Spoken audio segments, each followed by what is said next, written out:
I'm very excited to be introducing our next guest speaker, who's legendary as a coach, but really what's, I think, most important about him, just a person that epitomizes character and values, tremendous leadership, and also winning and doing it the right way.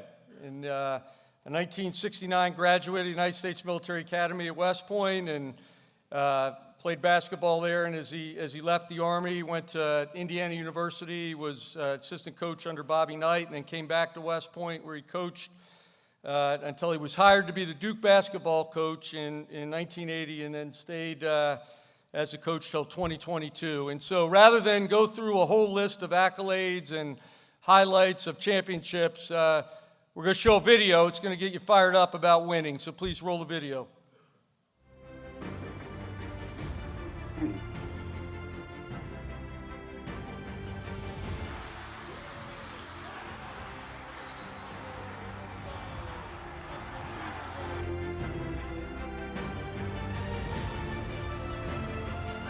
There's the pass to Leitner. Puts it up. Yes!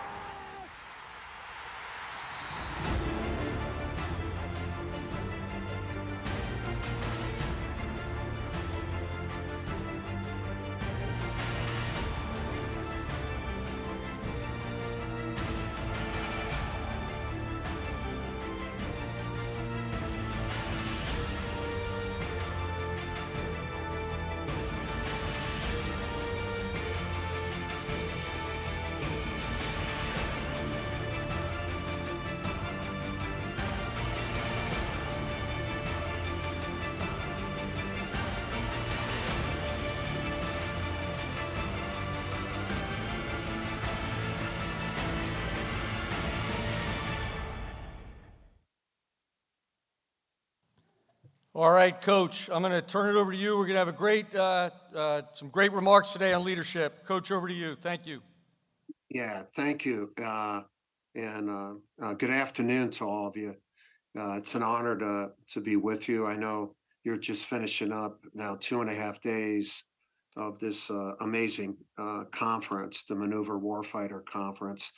For me, it's somewhat nostalgic for me because I was there the day that this idea was formed, where armor and infantry came together, or for you infantrymen, where infantry and armor came together. And one of my former players was the leader at that time, Bob Brown. He retired as a 4-star general, and I was actually down there to kick it off.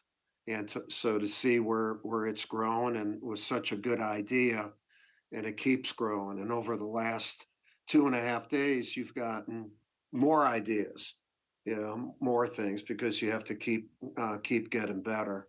I'm retired from coaching now, but I'm not retired from learning about leadership. I've been a leader my whole life. It's the best profession in the world. It changes daily. You have to stay on top of things, and it really transcends every profession on this planet.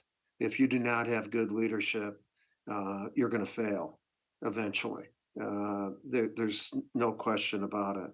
So to constantly learn about how you do it, what you do, is very important. But I think it's even more important to remember why you do it. You are doing it because you represent the best team on this planet, the United States Army. And to be leaders on the best team in the world, I think it's such an honor, and it's a huge commitment. For me, leadership is simply having the group of people that you have the honor to lead to use their talents to the highest level, not to put a ceiling on their talents, but to get their talents at the highest level and coordinate them in the accomplishment of a mission. And it doesn't stop there, because the thing that I would add to that definition is that you want to do it over and over again. In other words, you establish a team that is value-based and mission-oriented, and you keep learning and wanting to be with that unit over and over again, and you get better as a result of that. I do a lot of speaking all over the United States to corporations who want to learn about teamwork and leadership. Everyone knows how important it is. And I've really come up with a thing that I want to just share with you some of the things that maybe will help you. I don't have a doctrine that I'm trying to convince you on. I'm going to talk about are things that have made me uh, a better leader. And I'm still trying to become a better leader. And a leader is really judged by sustained excellence.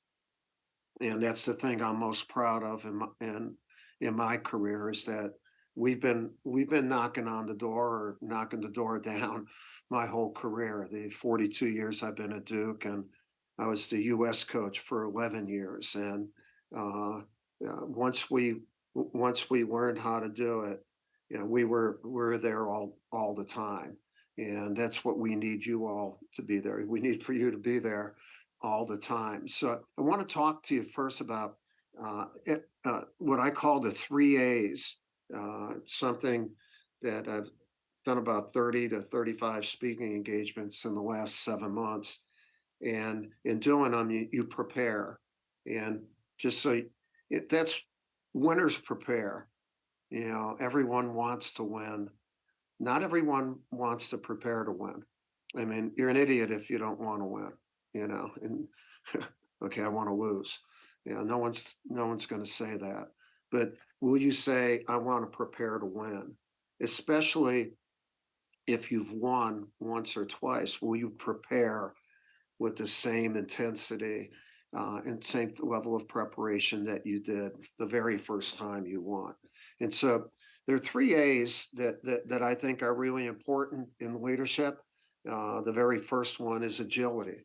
Do you have a plan, but as you're incorporating your plan with new information, or like if you were a quarterback on a football team and you come to the line and you have a play, but you see something different in the defense, and you call an audible, or a good leader would show an agility and call an audible. If you're a point guard on a basketball team, you're bringing that ball down, and all of a sudden, uh, the play might have been good, but you see something else, and you break the play and you make the move.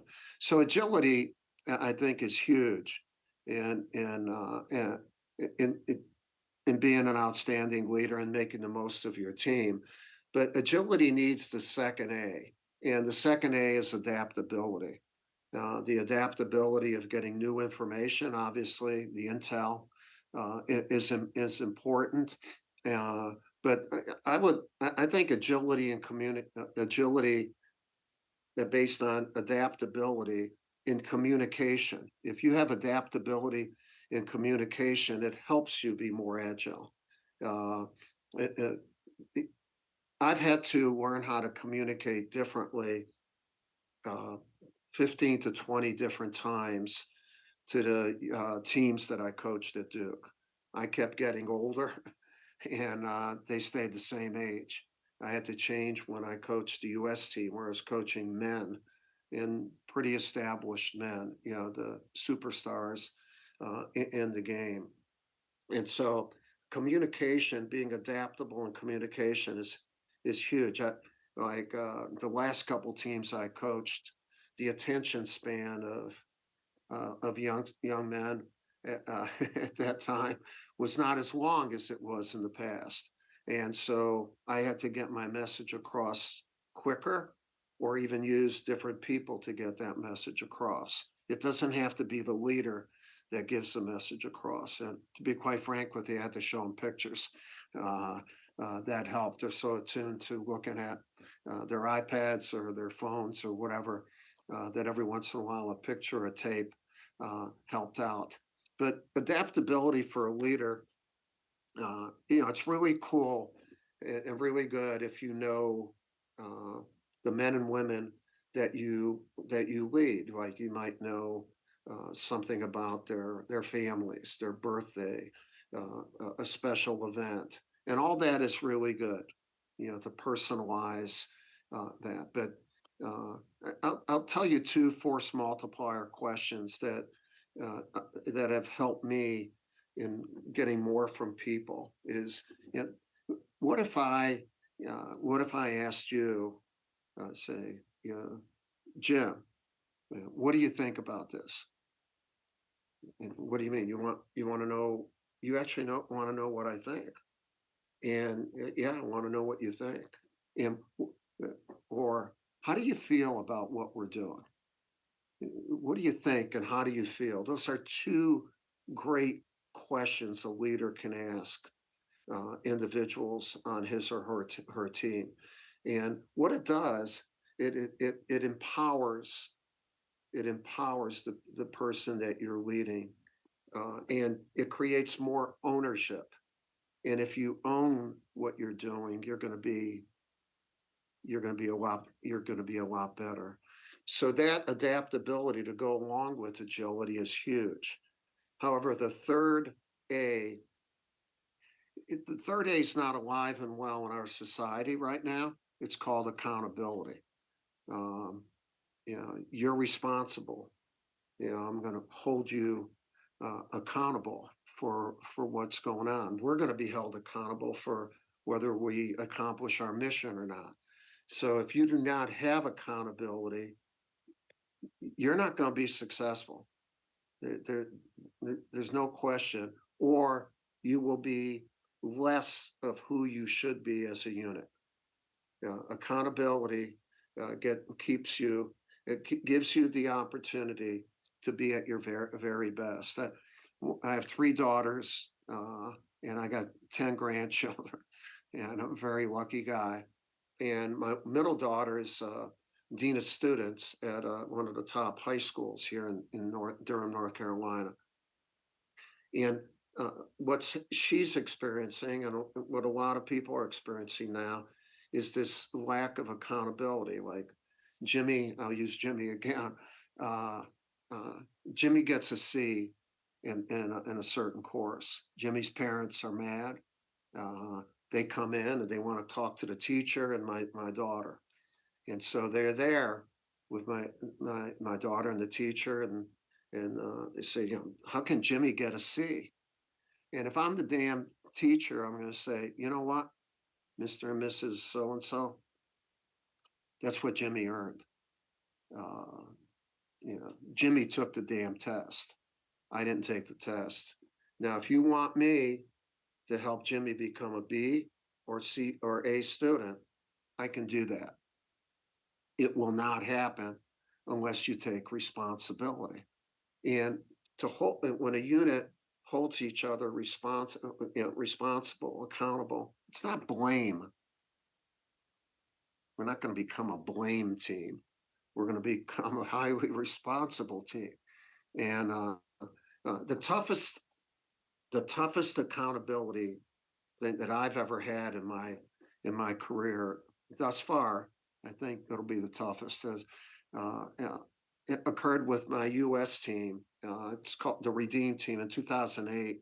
We were going to play for the Olympics in Beijing, and we're playing our last exhibition game in Shanghai against Australia. And Kobe Bryant, LeBron James, Carmelo Anthony, Dwayne Wade, all these guys. We have a great group, and we've been agile, we've been adaptable, we've been a pretty close group. And all of a sudden in that game, Kobe started taking really bad shots. They weren't U.S. shots.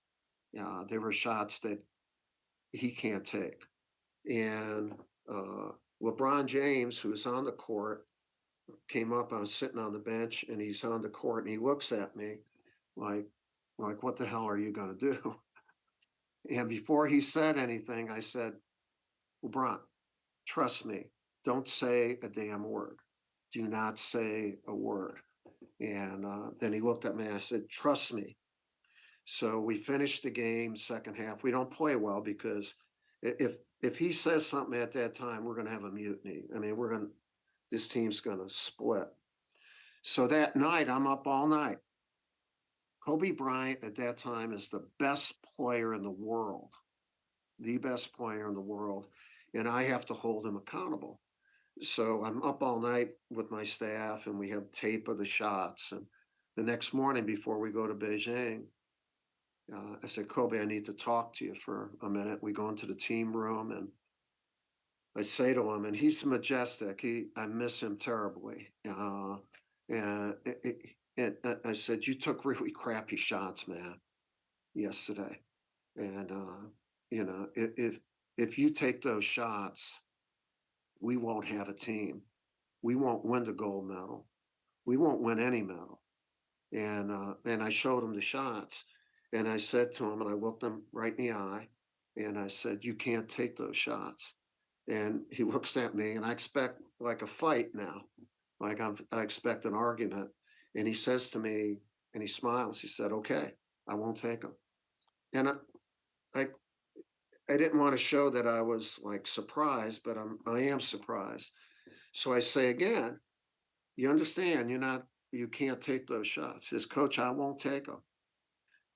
Fast forward 3.5 weeks later, we're playing in the toughest game that I have ever experienced as a coach, the gold medal game in Beijing against Spain, and they have a great team with the Gasol brothers.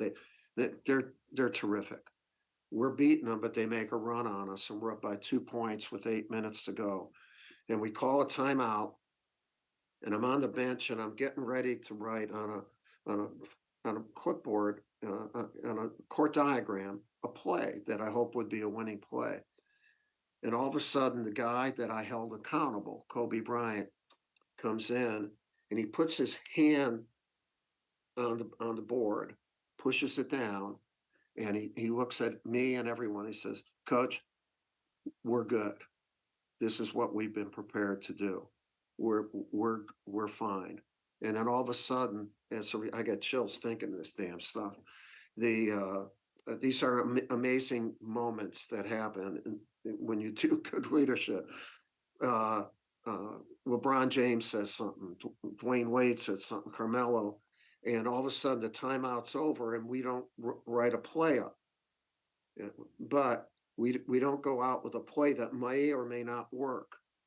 But what we do come out with is the fourth A. I forgot to tell you there's a fourth A. And we came out with a winning attitude. And instead of trying to make one play, we made play after play after play. And we won that damn gold medal. And we wouldn't have won it without the 4 A's: agility, adaptability, accountability, which produces a winning attitude.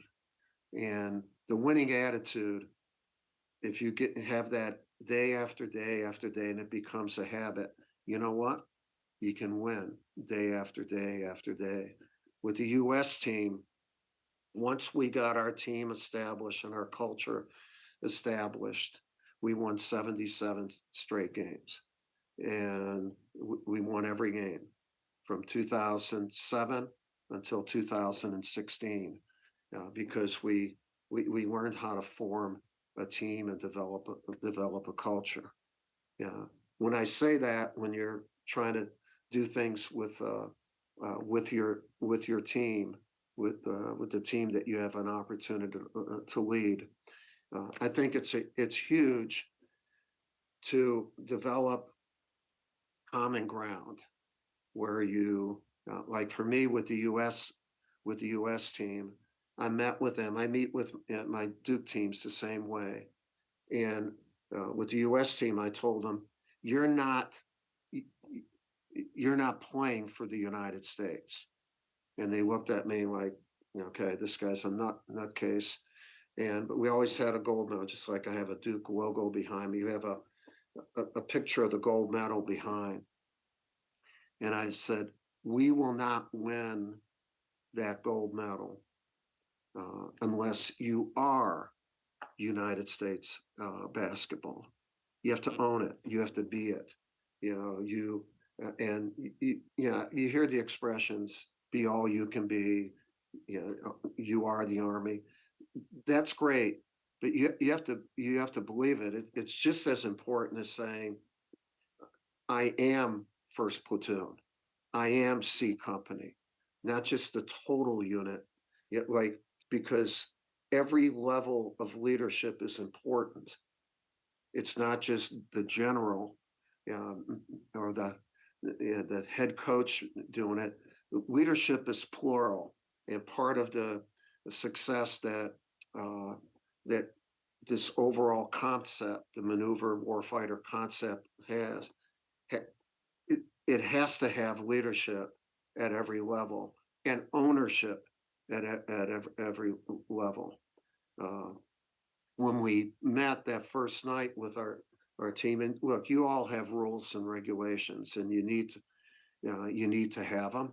Uh, I'm not a big rule guy. I'm a big standard guy, and you can't own. You never own a rule. You obey it or disobey it. Hopefully, you're obeying all of them, and but you can own a standard. A standard is the way you do things all the time. And you know what? You hold each other accountable to do them all the time. And it's not just the leader holding everyone accountable, everyone in the unit, because it's ours, it's common ground. And so when we meet with all these guys, I actually have individual meetings before. So I'm prepared better for the meeting. And before our team meeting, I had meetings with Jason Kidd, Kobe Bryant, LeBron James, and Dwayne Wade, where it's one-on-one. And I told them, tonight we're going to have a meeting, and they said, yeah, offense and defense. I said, no, no, no.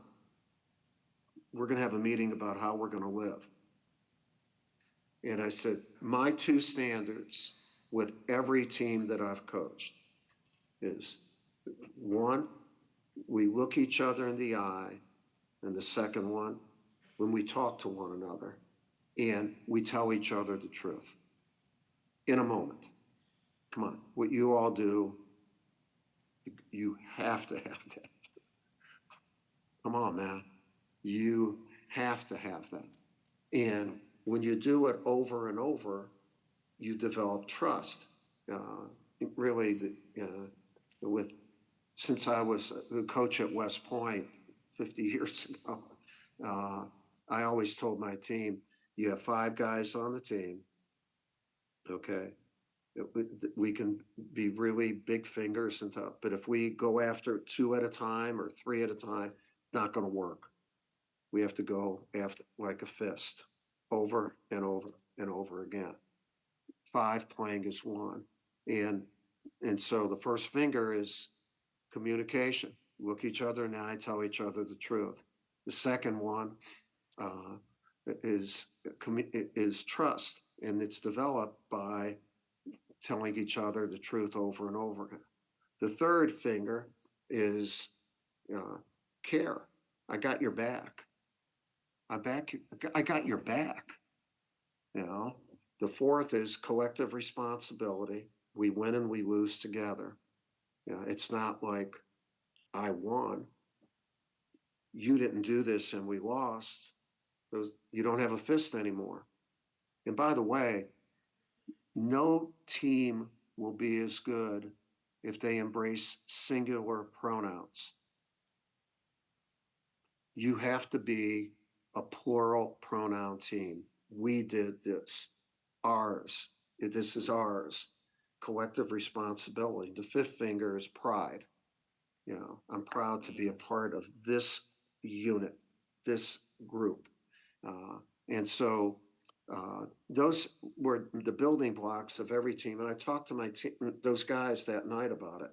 But then they added, like, Jason Kidd raises his hand, and it's a moment of truth. A lot of these guys will never want to contribute anything, but Jason raised his hand and said, "Coach, we should be on time, man.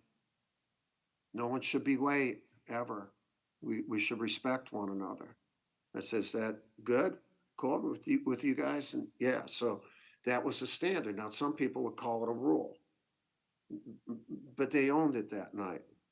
And I said, speaking of respect, we haven't respected our opponents enough.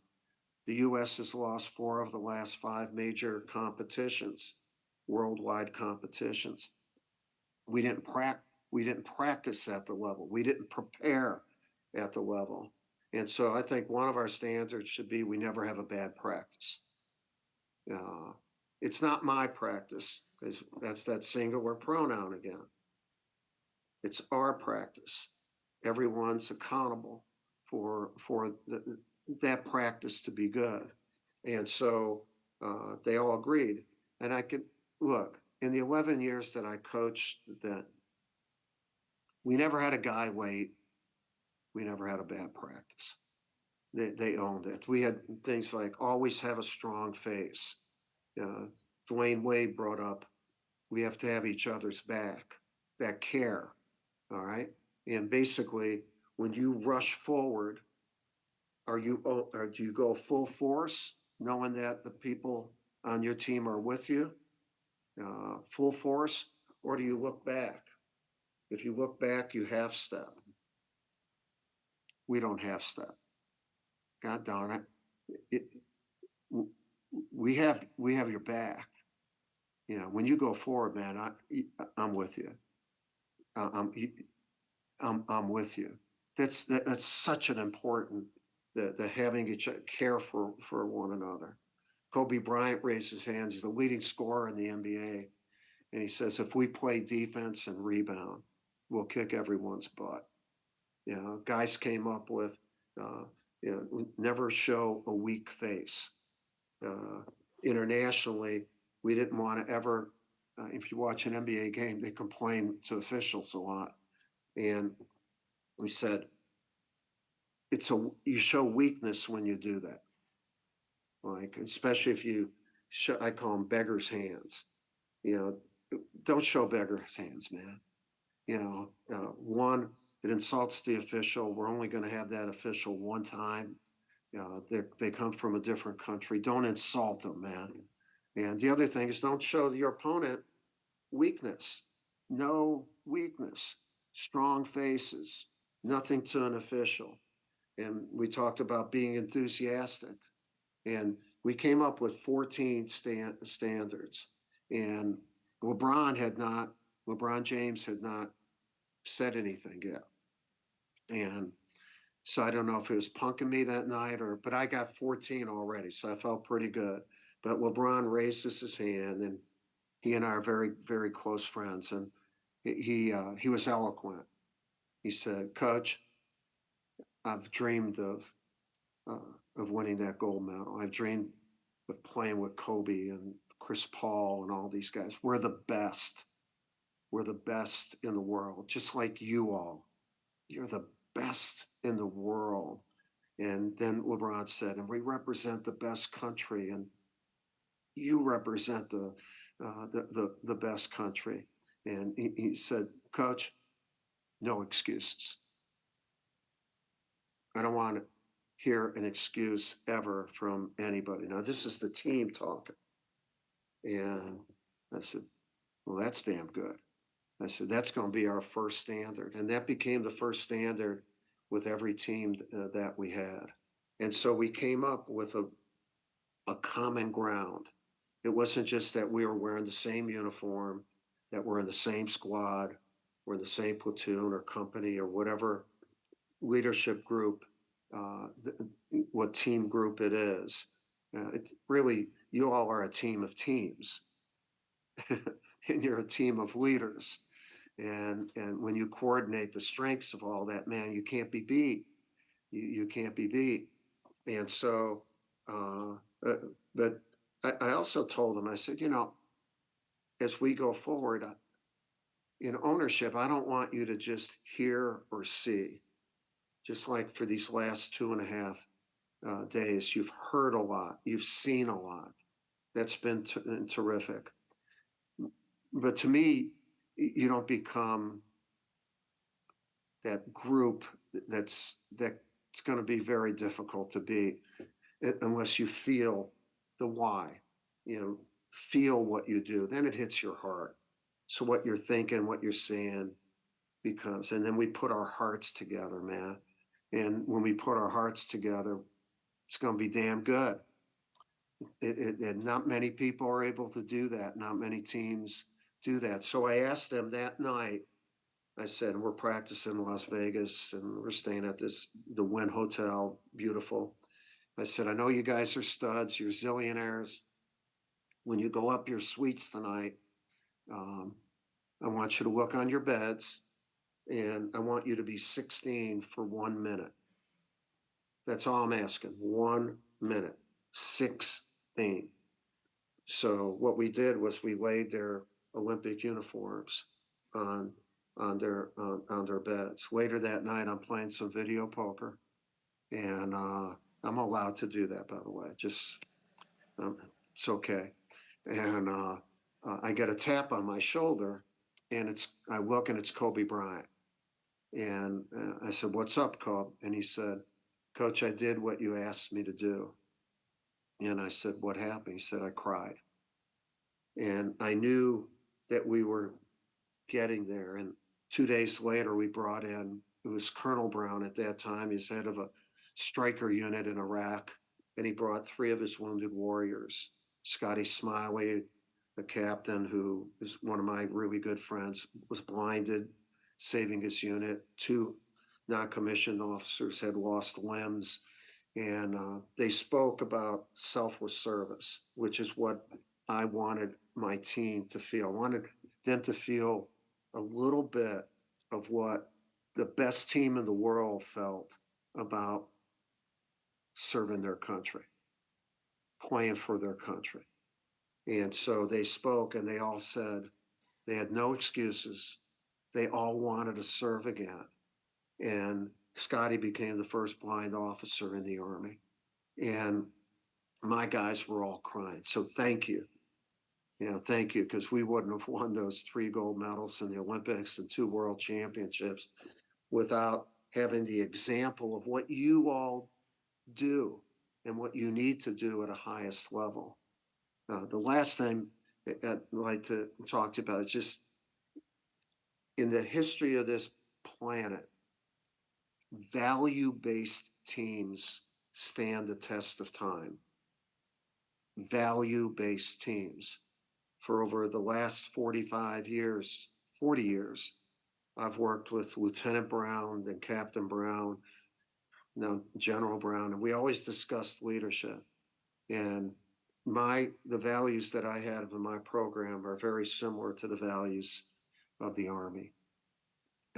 And we teach them, you don't just talk about them, you discuss them, they have to become yours.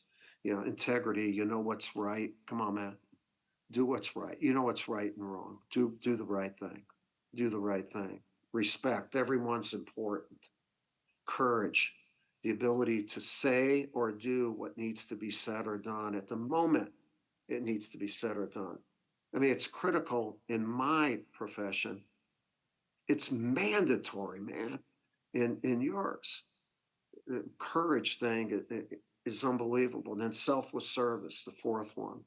Duty. Come to work every day. You know what your job is, and do it to the best of your ability and help each other do it. Loyalty. Bear true faith and allegiance to your team and to your country. And trust. The best building block upon which to build an outstanding team. Now, you're going to have all kind of strategies you learn, new technology. It's great. You keep trying to get better, trying to get better. But I'll tell you, the values need to be celebrated. And if you want to really become whole and own it. The last time we won a national championship in 2015, we're playing Wisconsin. They're a great team in front of 73,000 people, and over 30 million people were watching. We were losing in the second half, and I had 8 guys on my team. And my 8th player was a kid named Grayson Allen. He's the starting shooting guard for the Milwaukee Bucks right now. He was 18. And during the season, he was the eighth man. And there were games he didn't play in. He had a DMP, did not play, but he worked hard every day. And we respected him. His teammates respected him, helped him, and he kept getting better. And towards the end of the season, had a couple big games, and I put him in the game. Eighth man, he hits 2 shots. I look good, Coach K did something good, and so we're cutting the lead, and all of a sudden, at one free throw line, there's a loose ball, and it's rolling towards the other end of the court, and Grayson's going after it, and he's fouled, and he dives, and he's a great athlete, not a good one, great athlete. Excuse me. He dives and gets the ball, and he gets up, and as he gets up, he yells out, "Let's go!" And there's 73,000 people, 30 million. He's 18. He's got the courage to say it, but he says it again. "Let's go!" Okay. And it sends a lightning bolt. I'm a better coach at that time. Every player starts doing their job at a better pace. We come together as a team because this 18-year-old kid had the courage to say that. So later that night, I'm talking to my wife, and my wife and I have been married for 54 years. We got married on graduation day at West Point, and we've been just like the armor and infantry. 2 is better than 1 if 2 can work as 1. Me and Mickey have been able to do that, thank goodness. And I tell her, I said, "Mickey, I didn't draw up a play. Like, this was the greatest championship ever. We won because of one of our values. We won because this kid had the courage to say that, and it lit us up." And she paused and she said, "Well, that wasn't the greatest thing." So, and just as a guy, if your wife does say that, have the respect. Just pause for a moment before you answer. But I paused and I said, "Okay, what was greater?" And she said, "Well, obviously, it was respect because everybody listened." And I looked at her, I said, "You're right. This kid had the courage, but those 2 values, imagine winning a national championship because everyone on your team is important and everybody has the courage to say or do what needs to be said or done at that moment. Pretty damn good. Pretty damn good." So this last thing, and then I think the general and I are going to do some Q&A, or he's going to let you go, but take what you've learned these last 2.5 days, what you've learned thus far, be excited about all the things you're going to learn, and embrace leadership. But you know what? I'll give you one command. Let's go! All right. And I want to, again, thank you for allowing me to be with you for these moments. And I'll be happy if we spend a few more minutes, if it works out in your schedule, and any type of Q&A with the general. Again, thank you for giving me the honor of being with you this afternoon. All right, thank you.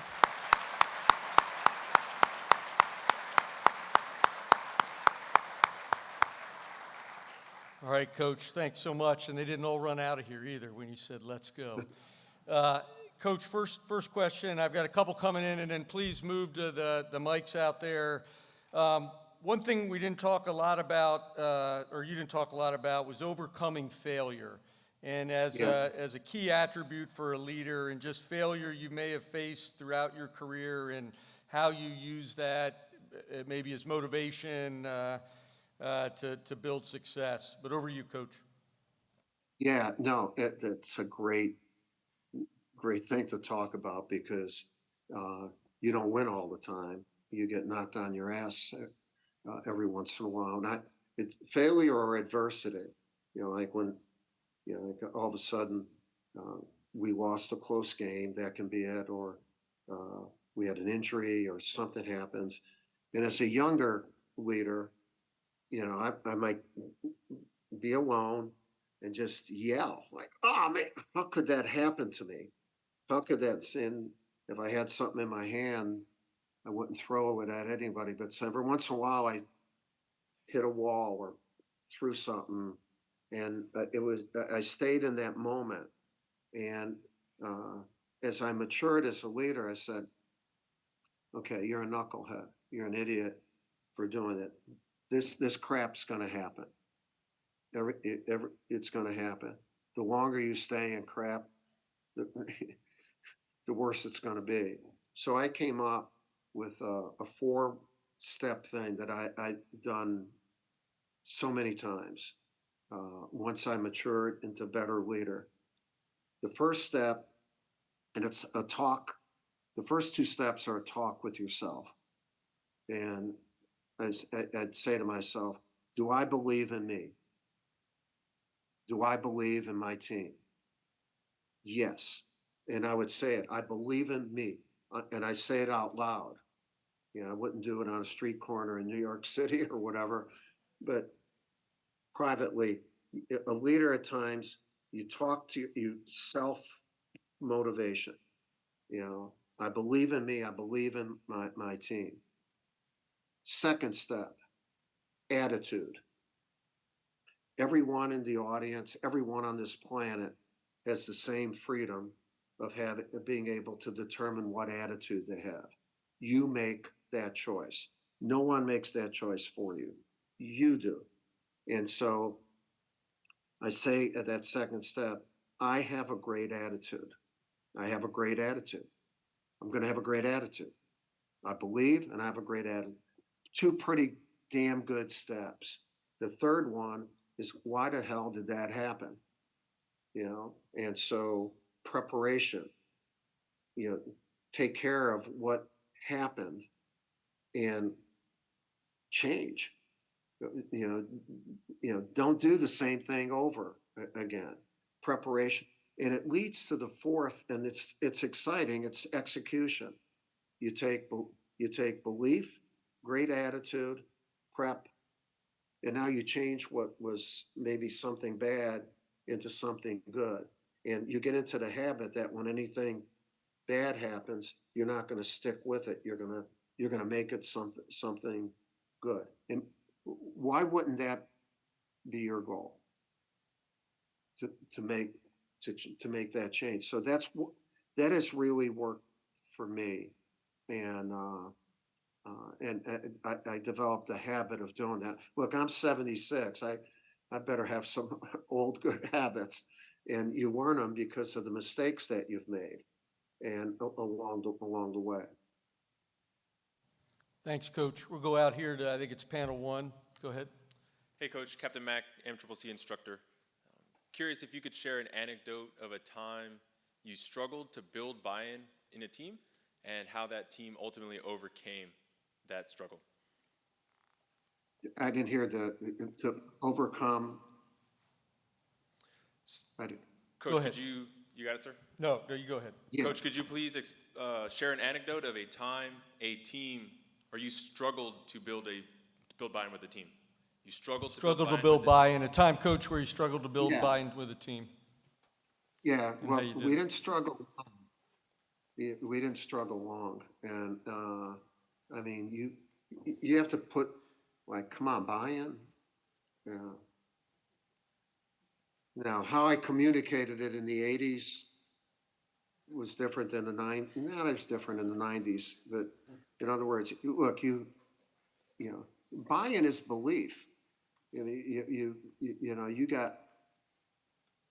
don't deserve to be on our team if you don't have buy. But I think you need people on the team to be talkers or speakers in that.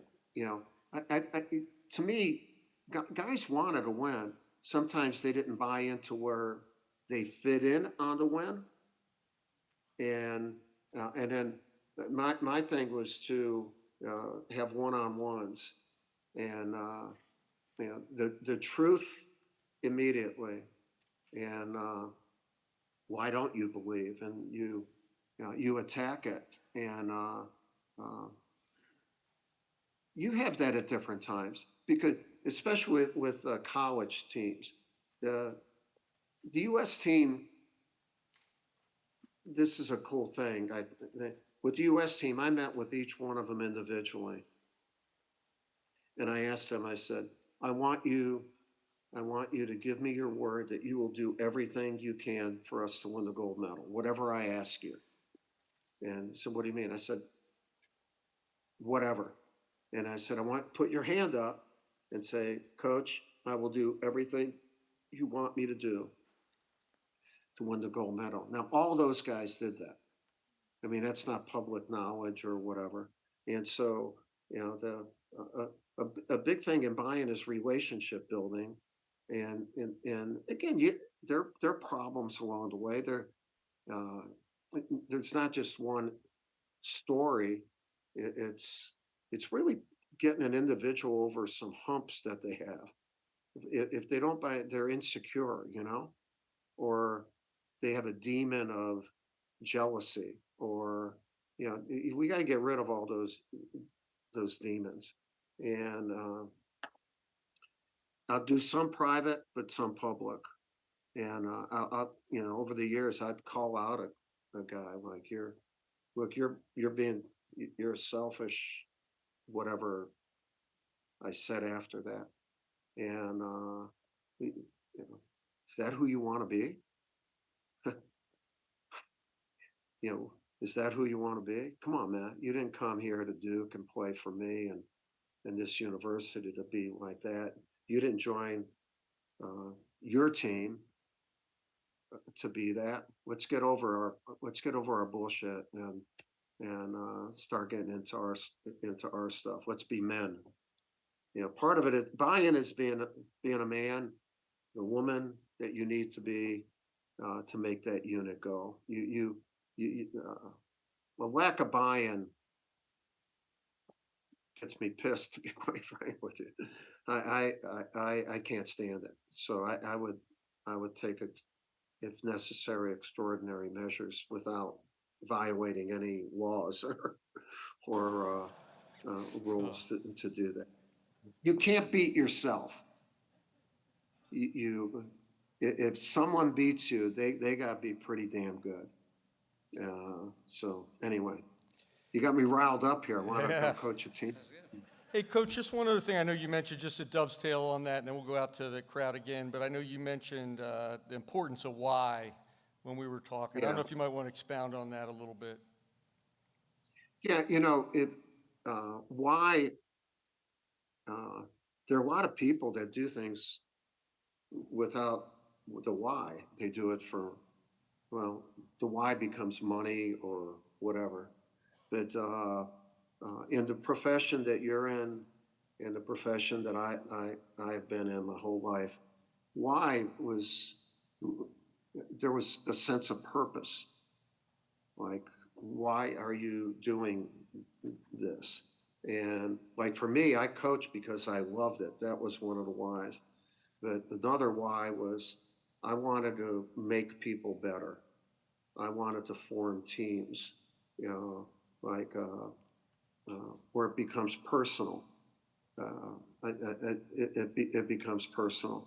And like, why are you serving? Do you at times, not you, sir, you're an old guy too, not as old as me, but all the young bucks, young ladies and men in the audience, you're proud of what the hell you're doing. You should lay that uniform out every once in a while and say, that's why I'm doing it. That's why I'm doing it. And to be quite frank with you, I think it's reinforced in our society. Any speech or anywhere that I'm at, if someone is recognized as either a current member or a former member of the service, they are admired. Like, you should know that. You all are admired. You are admired. I mean, that shouldn't be the only why, but it's a benefit from doing why you're serving. Thanks, Coach. We'll go over to panel number 2. Go ahead. How's it going, sir? Jeremiah Hodges, thank you for your time today. You mentioned earlier being a standard-based organization, and that's been an underlying theme throughout this conference. I want to know, what was your methodology in helping develop players that you had who showed up and weren't quite meeting that standard? And just a quick little point on that, what I found with the Army especially is the values that we set tend to bleed over into our personal lives. And as leaders, we're managing so much more than just performance at an individual, because performance is a product of all the things they put in to their daily lives. So, Coach, floor is yours again. Thank you. Yeah, well, yeah, I love the fact that you're embracing standards more, because they're a way of life. And so standards for a unit cannot just be enforced by the leader, the platoon leader, the company commander. Well, it should be enforced by everybody on that team. Like, as a coach, I'm not with these guys all the time. They're with each other more than they are with me. And so a group has to make each other better, not just the leader make each other better. That's why I love the standards so much, because like, you see a guy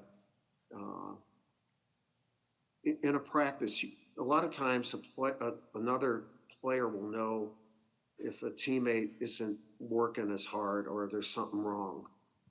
Well, before I ever see it, you already know it, but you have to have the courage to say it at that time.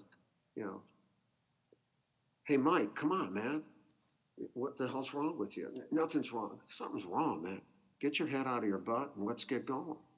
Like, you need to work hard today. I need you to talk today.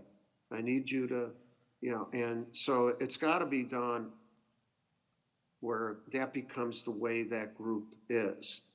And in some respects, when the human demons that we all have, want to have us do less than what we are capable of doing, if you are in an environment that upholds standards, you self-check that. You say, I'm not going to do that. I call it right and left shoulder. The right, nothing against lefties, but the left shoulder is telling you something, don't do that standard. The right shoulder is saying, don't be an idiot, you got to do it. And, a unit becomes really good when everyone has two right shoulders, where you get rid of all those. And I don't know if all that crap makes sense, but it makes sense to me and the groups that, and I talk to my guys about that. What I just said to you, I've said to many of my Duke teams. Like, you help yourself uphold our thing. And you know what? You're going to be better. You came here to be better. You came here to be better. Not just better basketball players, but better people. So this is part of being better. It's not just about doing sprints and getting extra shots in the weight room. It's here. We got to work on this stuff all the time. And then what you do in the weight room or the sprints, we'll do it together, and we'll have a damn good chance of winning. Thanks, Coach. I've got one that came in over the app we're using too, were questions, and it said, Coach, you said, I've been able to not let emotion get the best of me, but I let emotion get the best of me. How do leaders harness emotion for good? Well, emotion's good, I'll use the emotion of anger. People say, well, don't get angry. I said, bullshit. I'm going to get angry if I'm getting my butt beat. And, if anger shouldn't destroy something good, but if our team's not, going as hard as it could or whatever, that emotion can destroy, the fact that we're weak right now. And I got, I actually feel I was blessed to have that emotion because I needed it so much, but not to destroy anybody, destroy someone's ego or whatever. That's not what I'm saying. The other thing is the emotion of excitement. When they come to you, and for a leader to show that, do you know what you just did? What did I just do? You did something you've never done before. I can't believe it. You can do that over and over again. Like that type of thing. And so, emotion's good. Just don't have negative emotion. And that anger emotion, be careful how you use it. Just be careful how you use it, where you don't use it for blame. But I mean, there are halftime talks or timeouts where, I mean, you have to, like, I need you right now, man. Let's get going. And I like when players show emotion together and then they share emotion. They share it. And, emotion can take you to a level that you've not been before, or that you haven't been doing. It's what Grayson Allen did. His level of emotion prompted other emotion, and from all of us, it's contagious. It's contagious. Thanks, Coach. We'll go over to panel one. Go ahead. Yeah, thank you very much, Coach. Good to see you again. I say good to see you because I'm about to date myself in front of all the younger soldiers, but as a young kid, I got to hang out at your practices at West Point and run behind the bench during the games. My dad worked for you on the bench, retired General Les Berger as your doc there at West Point. Yes, sir. So I appreciate all those times. My question for you today is, we have a lot of younger leaders here, and we as older guys talk continually that you must learn to be leaders, you must buy into the profession, and you have to have a work ethic. Can you talk a little bit about, as a leader on the basketball court, as a coach, the amount of hours that you put in for work, whether it's film, and all of the things that you do to buy into your profession to make sure that you're on top of the game? Thanks. Yeah, thanks. And yeah, you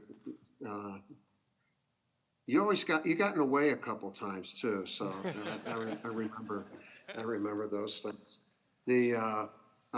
First of all, you bring up a really good thing about older and younger, and I don't think we should get into the habit of older always teaching younger. I think younger should teach older also. And I find this in talking to businesses around the country. There's reverse mentoring that can take place. The youth can see things in a little bit different manner that will produce the same result, or their expertise in technology and all that. We should have shared knowledge, and not just where the information is going from old to new, but it's being shared. It's being shared. As far as work ethic, yeah, I learned that from my mom. My mom was a cleaning lady, 8th grade education in Chicago, and my mom believed in the dignity of work. And I went to West Point as a result of my mom kind of making me go to West Point, because she couldn't believe that her son could have that opportunity and pass it up. But part of being really good is preparation. It's a big part.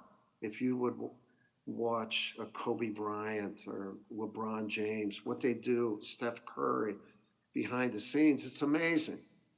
For me, I coached 47 years. There are over 100 practices a year. I coached the U.S. team. I probably had over 5,000 practices.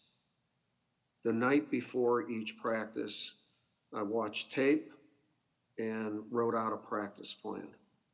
So that's 5,000 nights, and to be ready for the next day. And then the next day, I discussed those practice plans with my staff to make any changes and allocate who's going to do things and whatever. It's managing time. A key to become really successful is the management of time, along with intense preparation.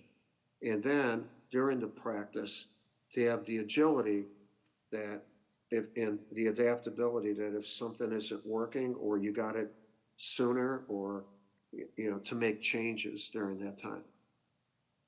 I love that. However, now that I'm retired, I don't miss it because I didn't want to spend any more time in that level of preparation. I can still coach, but I have 10 grandkids and I wanted to do, look, it's almost 50 years. I'm 76 years old. It's about time to get my butt out of there. But I loved prep. I loved prep. You have to, and I loved it. And it made me better. And I saw it then with the great players I coached were great preparers, no question. Great listeners, and they wanted to be coached hard. I always coach my best players the hardest. And just so you know, if you share your talents too, talent makes talent better.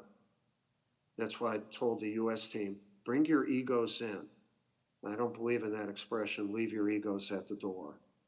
Bring them in, man. I want you, whoever you are, however good you are, I want you to be, but put them under one umbrella. And one of the great days that I had as a coach was my first practice with that Redeem team. And Jason Kidd was leading a break. We're doing a fast break drill, and LeBron's in one lane, Dwayne Wade's in another, and the ball's going everywhere. So I said, yo, you guys come on over here. And before we got him over, and before I said anything, Jay Kidd says, Coach, I'll tone it down. That's on me. And as soon as he said it, 4 of the guys said, no. We've never played with anyone as talented at guard as you. Let us adjust to you. It's beautiful. It was beautiful. We're not telling you to put a ceiling on your talents. It's like the great piano player. He's playing or she's playing, and all of a sudden a saxophone starts playing. It's great. Starts playing better.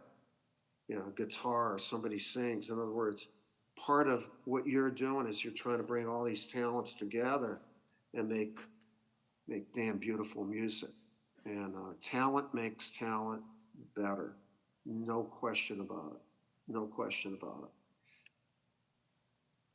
Thanks, Coach. I think if you've got time, Coach, we'll do one more if that's all right. We're a little bit over. Okay, go ahead. We've got somebody at number 1. Coach, Captain Vaughn, Triple C student. One of the awesome challenges and responsibilities for a lot of the coaches in the top basketball programs right now is you understand that every year you're rebuilding the team, as you might have 1 year to shape this young man before they're in the NBA. What advice would you give to us where that paradigm is flipped and us as the coaches are leaving year after year while the players stay the same, and that expectation for us to succeed as coaches of our small teams remains constant? Yeah, well, you guys, it goes quicker in the service anyway. Now, with NIL and transfer portal, it's going quicker in college than for you. Really, how quickly can you develop relationship building with you and the people in your unit, but also with the people in the unit. It's not just the regular conventional training that you do. You need to improvise and take time for one-on-ones, and not where they're coming into your office or whatever. Where you yeah, you need to establish relationships. For me, even though I had new players, especially with one and done starting around 210, where my best players were the youngest players and they were going to leave.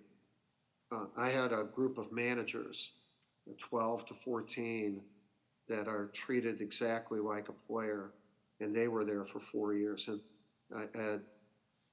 at every juncture, whether it's the nutritionist, the weight room, the trainer, the secretary, the people who serve food, and whatever, my infrastructure, I wanted to make sure that they all had ownership, and that they held those kids accountable to the standards that we had as a team, a basketball team.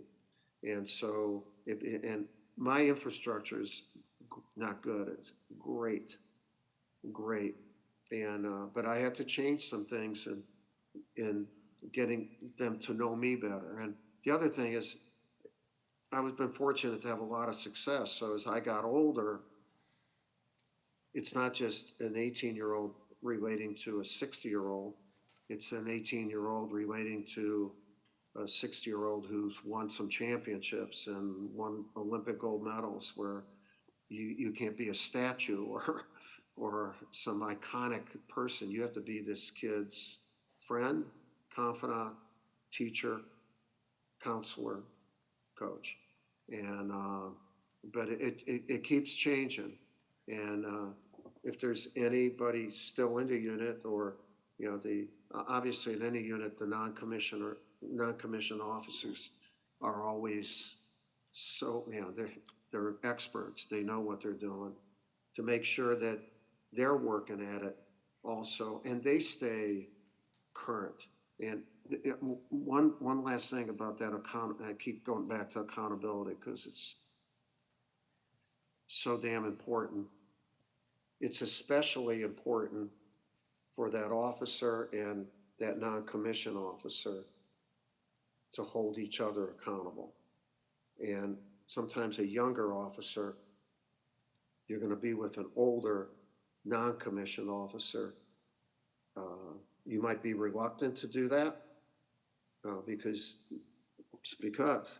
and you need to get into a relationship where the two of you, that's not in front of everybody, but where you figure that out. I can remember as an artillery officer, armor and infantry, and first of the 19th Artillery, 155 self-propelled howitzers. I was the exec, and I knew something about from going to Fort Sill, but I can remember Sergeant Coughlin, my chief of smoke.